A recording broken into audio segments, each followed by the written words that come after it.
our marking hexagons that go all the way up to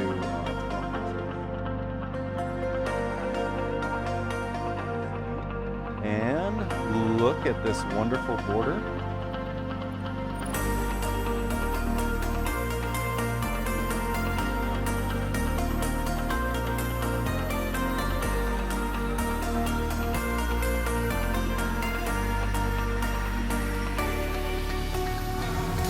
Hello everybody and welcome to the Quilters Apothecary.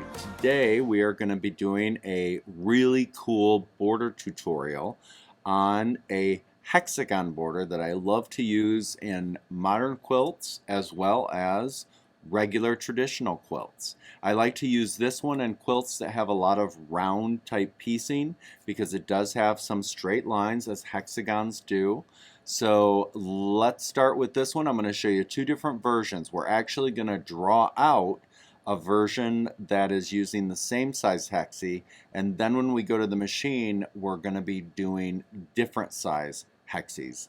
And actually you can see that I have the design also in the background here using some of the different size hexies. So let's go down to the paper and let's learn this design. Okay, so we're going to pretend that this piece of paper is our border. So I've gone ahead and I have located the center of the paper so that I can put a vertical line here. So if this were a border, I would locate the center and chalk it, or whatever marking tool you like to use, vertically. And now what I'm going to do is I would measure the depth of my border, and let's say it was an 11-inch border. Then I would go ahead and I would locate the center, which would be 5.5. Now the one thing to remember is if it's an outer border, before you measure the depth, you measure the depth and then deduct 1/4 of an inch, because remember you have a binding that you need to take into account, and you don't want to count that spot that you're going to have the binding in to locate the center. Otherwise that's going to make your border look a bit off. Okay, let me get my glasses here. So now I have located, let me flip my hat around a little bit so my bill isn't in the way. Located the center, gonna line that up.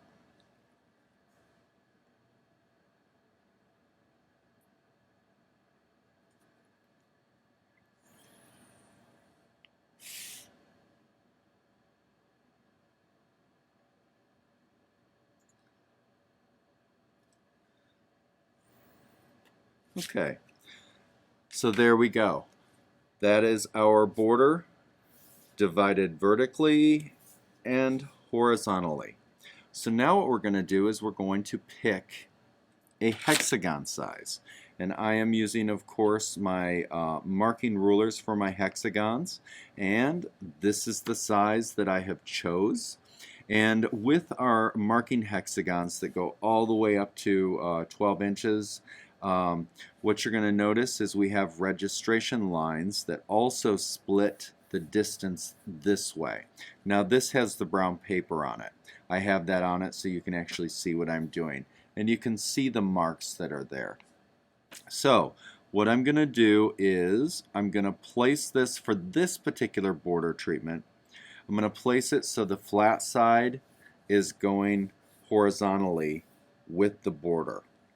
And tip, tip, following that line, and then of course center, center on the vertical. And I'm going to go ahead, mark, because I always pre-mark this particular border.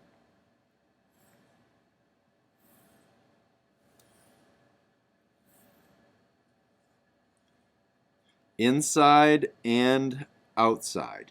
And then what I do is I slide the hexagon over and I overlap it. Now when I overlap it, anytime I do any design with an overlap, I don't go right to the line because my marking tool is always going to have a little bit of scant to it when I do the marking. And if I take this right down to that line, I'm going to be off the line a little bit, so that won't match up. So I take it just a little bit inside. Make sure I line up this side as well. And so I'm just pencil or marking tool in. And now I'm going to go ahead, do my inside overlapped and my outside. And again, I like to use a little bit of something sticky on the underside of my ruler so I don't get any ruler slippage, even for the marking. So I've got my inside, outside. I continue all the way out to the edge of the quilt. Now normally with this particular design, once we would get to the corner, I would have sewn in or quilted in a faux cornerstone and put a block design there. So I would be going out to the cornerstone. And because we are working from our center out, it doesn't matter once we get out here where that's going to end up. So it'll be a partial.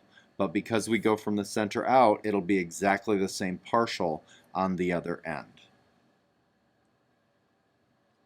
Line that up. And if you want to extend your chalk line across so it is straight across, that would be fine. Up, over, down, down, over, up, up, over, down, down, over, up. And again, it's chalk, so if I made a mistake, I can always just wipe it away. If it were a white border, I could use my blue line eraser and get rid of that. Got another little chalk mark there I'll get rid of, clean it up. Okay, so now I'm going to slide back to the center. Let's get this recentered. And again, now I'm going to head this way. Now remember, I overlap it askant.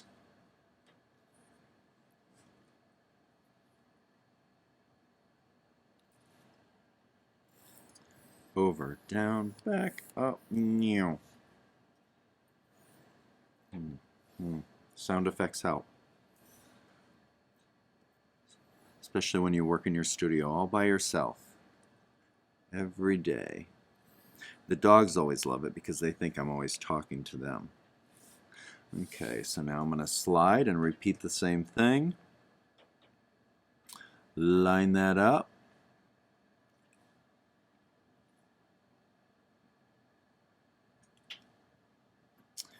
Up, over, down.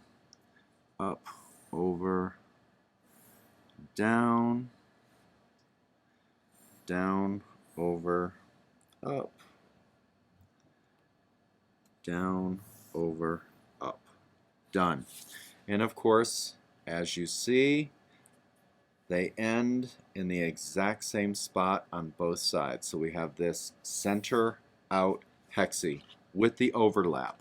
Now, of course, the whole point of this particular design is to make it look like they are interlocking arms. So here is the center. So what I'm going to do is, as I work my way from the center left, I would erase these two lines, and then I would slide down and erase these two lines. So they're going to be angled exactly the same way. In other words, I wouldn't go down here and down here because then it wouldn't be interlocking. It would just be overlapping, which would make a design as well. I just don't think it's as neat looking. So then I would slide over, same thing. I would overlap and interlock the same exact way. And then heading out from the center to the right, it would go the opposite. So this was this angle. That means this is going to be the opposite angle. Here, here, here, here. Okay, now I'm going to go ahead and I'm going to erase this.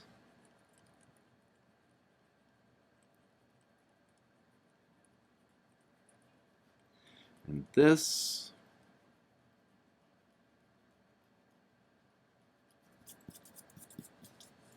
And you can see how that interlocks the arm. This. And this.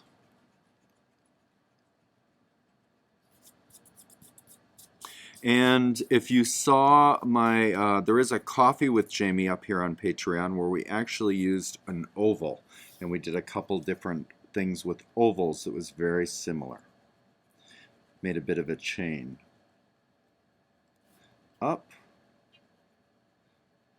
up. I like to use all my shapes to come up with some really cool interlocking designs like this. And then of course we have a similar one that's like the infinity. If you want to check that out, that'll be coming soon. Okay, so now we'll get rid of that. So now from the center out, they are interlocked.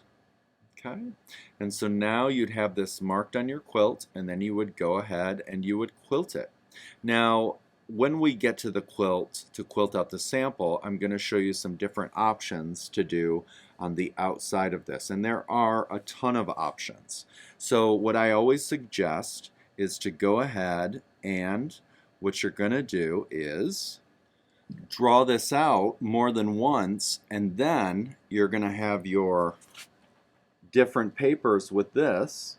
And again, I'm using poster board here. This is a great way to practice. And then you can go ahead and come up with a bunch of different options for your border treatment. And that is how you fill your portfolio. So that being said, let's head over to the machine. I'm going to show you a second option, and then as you play with your options, I'd really love it if you'd send me some pictures of what you've done with this. Okay, so now we're going to take that wonderful design that we drew out and we're going to transfer it to this border. Now, I actually made a wide border because I actually want to take this and show you how I would even take that up 5 notches as a border treatment. But we're going to focus on exactly what we already have done on paper. So we have a 58-inch wide, which is going to give us a 29-inch halfway this way. I locate the half. I'm going to line up a ruler.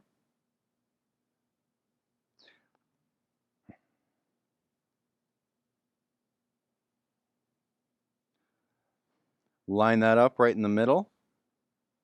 And I'm on my own hand-dyed fabrics, and because of that, I know that this has been washed, so it's not going to bleed, so I'm not going to worry about that. So I'm using my blue marks to be gone, and then I will use my blue line erase to get rid of those blue lines and not have an issue. You would, of course, if you were on colored fabric, want to use chalk, but I'm going to use the blue. Okay, so now I'm going to take this ruler, and it's 12 inches wide. Now, obviously, this is a much wider border than you could possibly, you might possibly have.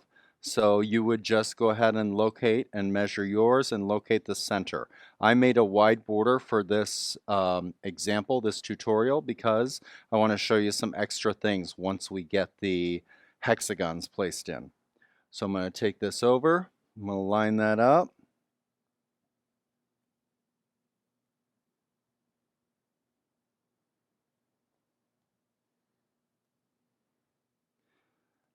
Divide my center horizontally, line that up.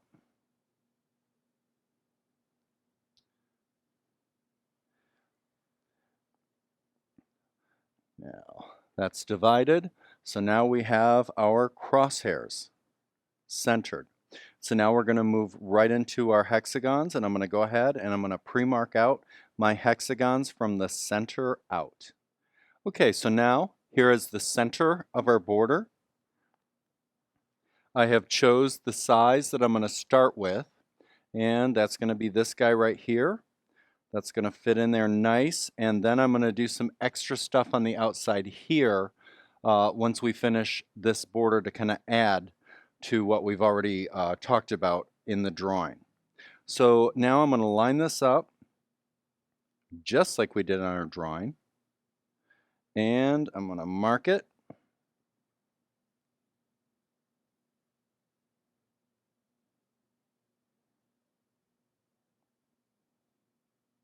Outside, inside, both.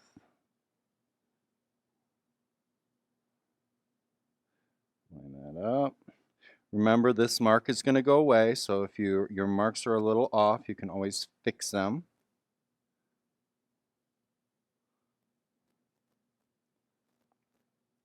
Now, in the drawing, what we did is we used the same size and we went down. What I'm going to do now is I'm going to go ahead and I'm going to go down a size for our next one, and I'm going to start to taper it down as we work out to the end. So now we're going to switch from this down the next size. I'm going to line this up, and I'm going to go ahead and overlap just like we did in our drawing, because I want them to interlock. So I'm going to line that up. So this is overlapped. That's right to the edge. This is definitely right on that line. And then I'm going to go ahead, do my inside. I'm just going to do the complete thing, and then we will get rid of the lines that we don't want. So just like when we use the eraser, we will use the blue line eraser to get rid of what I don't want. Or I can even just scribble a line if I don't want to mess with that. Okay, so now I've done that. So now we're overlapped there. I'm actually going to go ahead now, take it down another size, because I'm going to taper it as I work my way down to the end. Cross over, line that up.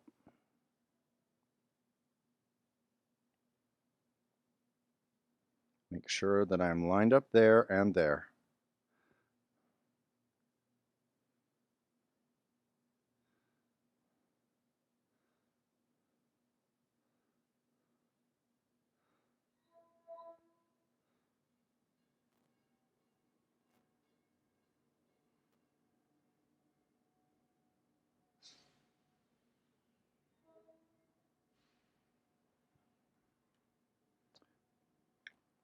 Go down another size.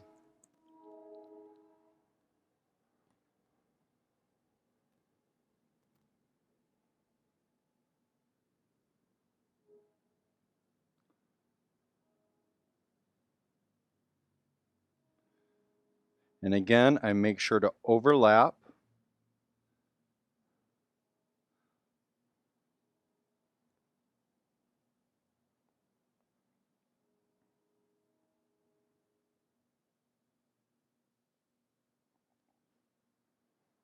Okay, so now what I think I'm going to do is we've gone from the regular size, down a size, down a size, down a size. We're getting out close to the end. I'm actually going to go ahead and I'm going to use this size twice.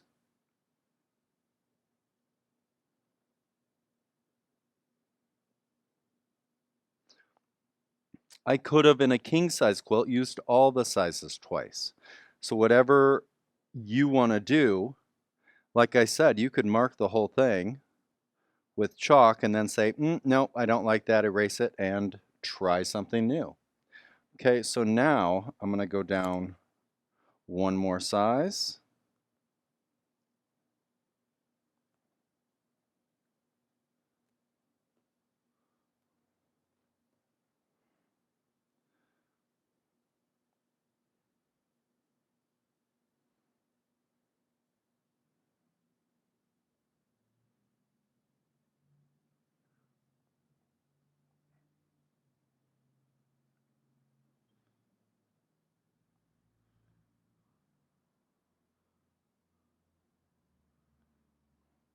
And I'm going to do that one. Do I want to do that one twice? Let me audition a little bit. Okay. What if I went down one more size? I like that. I like that tiny. If I do one more of these, then there's not going to be enough room for the really tiny one, and I like this little tiny guy. Now, of course, just like in the drawing, this line here at the edge is going to signify where we actually have a cornerstone starting.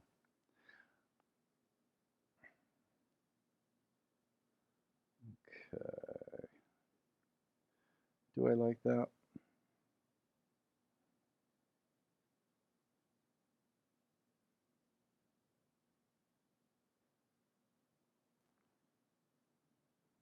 Double check. This is part of the process. You audition. I like that. I think I'm going to leave it that size. I'm not going to put the little guy in. Now, when we used all the same sizes in the drawing, I actually went off and did a partial. What I'm going to do now with this, because we tapered down, is I'm going to go ahead and I'm going to stop here. And then I will keep something in mind here when we actually do our tidying up of the border after we get this sewn and I start making some more design elements. I'll introduce some more design elements into this and take it up some more notches. So now I'm going to go back to the center and then I'm going to start from the center and I'm going to work my way out the other way.